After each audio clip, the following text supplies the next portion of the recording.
प्रश्न है, एक घनाकार डिब्बे का एक किनारा 10 सेंटीमीटर लंबाई का है। डिब्बा घनाकार है जिसका एक किनारा 10 सेंटीमीटर लंबाई का है और अन्य घनाकार डिब्बे की लंबाई, चौड़ाई और ऊंचाई क्रमशः 12.5 cm, 10 cm और 8 cm है।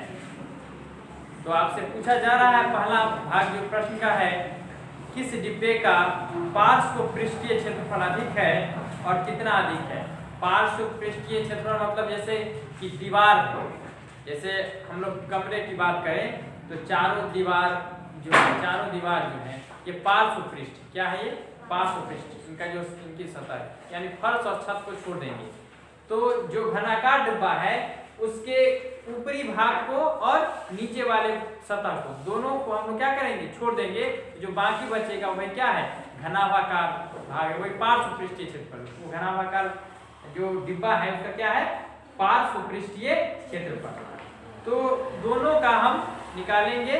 अब जैसे कि हमारे पास ये बुक है ना, तो इसका पार्श्व पृष्ठ क्या होगा, ऐसे ये देखिए, ये अगर बुक है तो ये और ये ऊपर वाला और नीचे वाला दोनों को हमको छोड़ देना होगा। तो इसके लिए ये पहला भाग था। और दूसरा भाग है, किस डिब्बे का कुल पृष्ठीय क्षेत्रफल कम है और कितना कम है। तो इसके लिए हम क्या करेंगे, दोनों का निकाल लेंगे, पार्श्व पृष्ठीय क्षेत्रफल और कुल पृष्ठीय क्षेत्रफल। और निकालने के बाद फिर हम लोग देखेंगे, कंपेयर करेंगे, यानी तुलना करेंगे किसका ज्यादा है किसका कम है। तो पहले देख लेते हैं, अब कितना कम वो भी पता चल जाएगा, कितना अधिक वो भी पता चल जाएगा, है ना। तो चलिए, तो हम पहले देख लेते हैं। यहाँ है,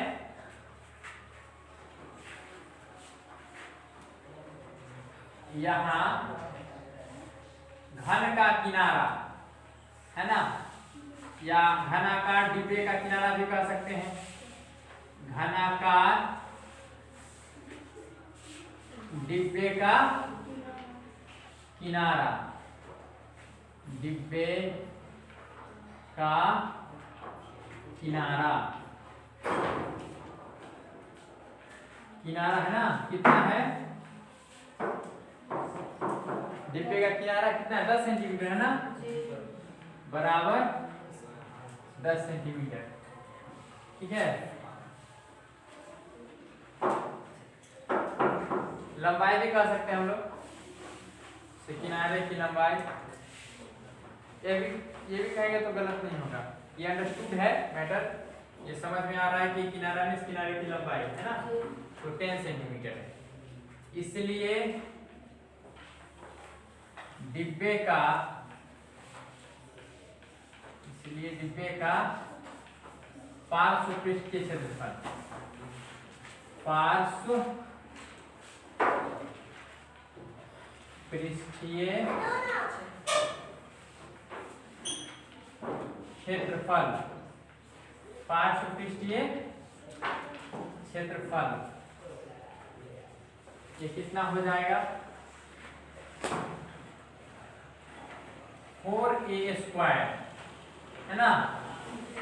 ये जो है वो किनारा है, इसको हम a मान सकते हैं, ये a मान सकते हैं, या लिख सकते हैं a माना, इसको हमने क्या मान लिया, a। तो 4 और a² यानी 10 cm स्क्वायर, यानी हुआ 4 × 100 सेंटीमीटर स्क्वायर, है ना। तो ये हो गया 400 सेंटीमीटर स्क्वायर। तो दूसरा क्या होगा, इसका 400 हो गया ना,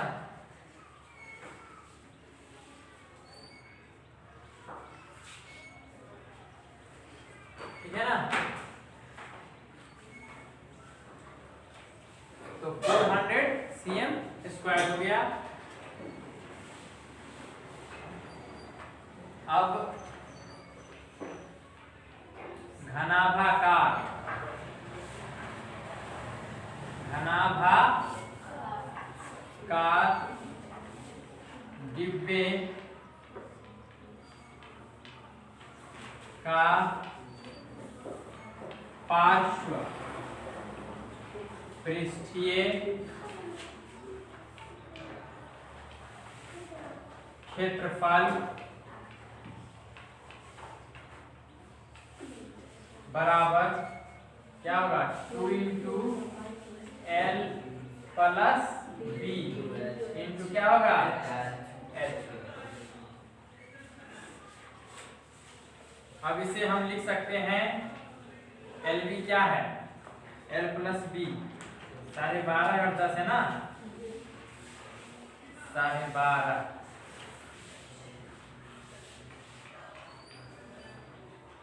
और एच कितना है 8 cm।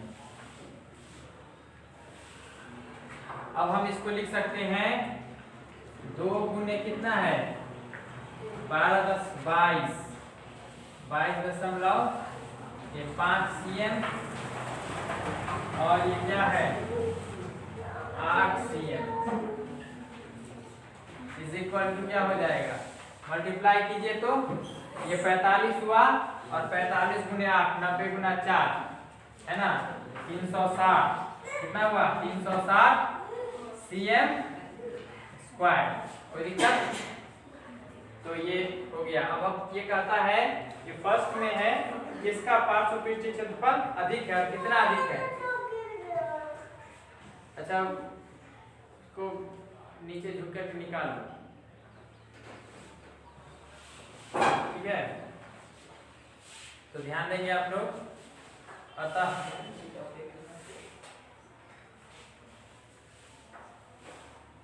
डिब्बे का किसका घनाभाकार डिब्बे का ज्यादा हुआ किसका अधिक हुआ घनाकार। अतः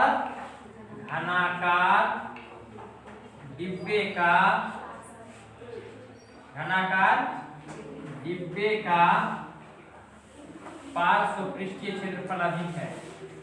पार्श्व पृष्ठीय क्षेत्रफल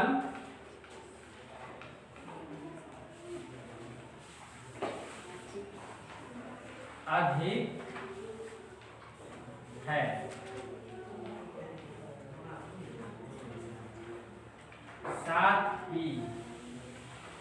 साथ ही यह क्षेत्रफल कितना अधिक है 40 ना 40 cm स्क्वायर क्षेत्रफल 400 cm स्क्वायर माइनस कितना है 360 cm स्क्वायर बराबर कितना 40 cm स्क्वायर है ना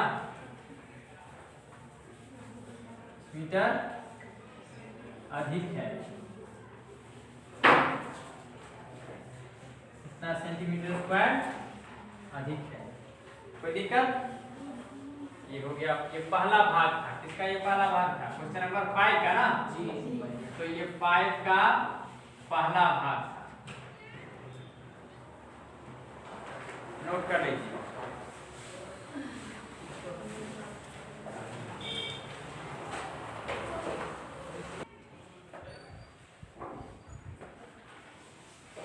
तो दूसरे भाग में आप देखिए डिब्बे का कुल पृष्ठीय क्षेत्रफल क्योंकि घनाकार है तो 6a स्क्वायर होगा। कुल लेना है ना क्या होगा 6a स्क्वायर।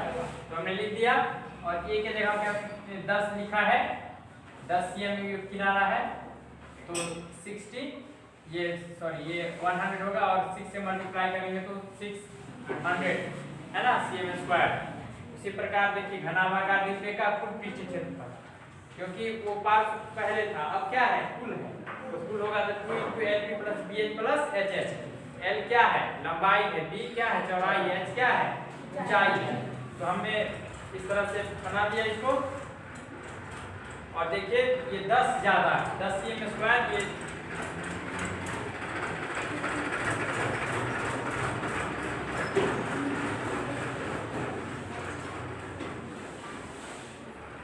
तो अब देखिए ये घनाकार डिब्बे का कुल पृष्ठ क्षेत्रफल कम है और कितना कम है तो 10 cm² कम है, तो नोट कर लीजिए।